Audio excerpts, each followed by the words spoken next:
Bonjour à tous et bienvenue dans notre jardin sauvage. C'est sur ce terrain de plus de 2 hectares que nous vous invitons à suivre les péripéties de la création de A à Z de notre jardin forêt comestible et médicinal. Il y coule une rivière qui alimentait il y a plus de 2 siècles un moulin que nous restaurons tout doucement.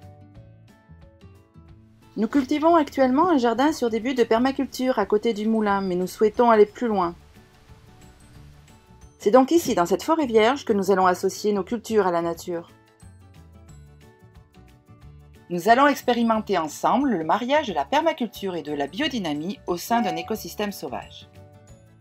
Nous allons cultiver et reproduire des semences de céréales anciennes quasiment disparues, comme du seigle vivace par exemple, et plus d'une centaine de variétés de blés anciens du monde entier, dont nous espérons bien moudre la farine au moulin, afin de produire sur place des pains bio à l'ancienne.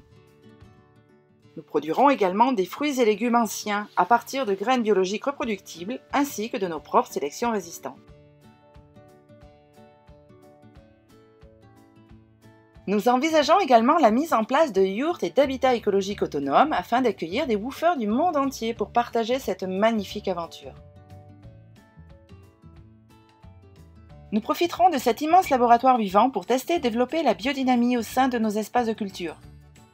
Alors n'hésitez pas à vous abonner à la chaîne si vous voulez suivre cette belle aventure et participer au tracé et à l'évolution de ce jardin sauvage. Mais posons-nous un instant pour voir de plus près avec Michael les tâches à réaliser et pénétrer plus en avant dans ce jardin forêt.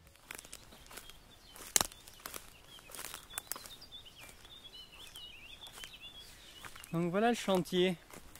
Donc là, quand on est dans la ronce comme ça, là, alors là c'est que du bonheur. Hein. La débroussailleuse là, c'est chaud. Hein. Donc voilà, à la base c'est impénétrable comme ça. Donc 2 hectares impénétrables, donc voilà, c'est pour ça maintenant on peut enfin circuler un peu dedans. Mais il en reste à faire. Mais ça devrait être sympathique.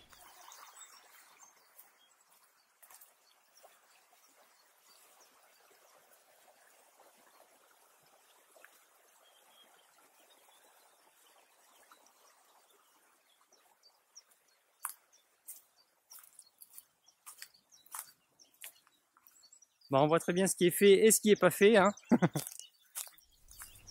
Et donc on laisse tous les arbres. Là, il y en a quelques arbres un peu plus gros ici, là-bas, là. Donc ça fera une zone un peu plus forestière. Et en fonction de ça, après, on va essayer de déterminer un tracé le plus judicieux possible entre tout ça. Et des framboisiers partout. Alors on a vraiment beaucoup de framboisiers sur ce coin-là. Donc de toute façon, même si je les coupe, ils vont repartir de partout. Donc je ferai sûrement après un chemin et il sera entouré de framboisiers et de framboises. Là pareil, on a un beau chêne. Bah, on le garde hein, évidemment. Du saule marceau. Érable. Donc les érables, ouais, on les taille. Sauf certains qu'on laissera, mais on les taille pour en faire des espèces de gobelets entre guillemets. Pour pas qu'ils montent trop haut. Bah, ça donne ça quoi. La taille sur les érables, du coup ça les empêche de monter trop haut. Et comme ça voilà, on reste en zone forestière sans avoir des arbres de 25 mètres quoi. Le but c'est pas d'avoir des arbres trop hauts. On essaye de les calmer un petit peu. Enfin la majorité, il y en a certains qu'on laissera libres. Mais on veut les choisir à peu près leur emplacement quoi. Voilà, c'en est fini pour cette première vidéo. Si vous avez apprécié, je vous invite à mettre un petit like et à vous abonner.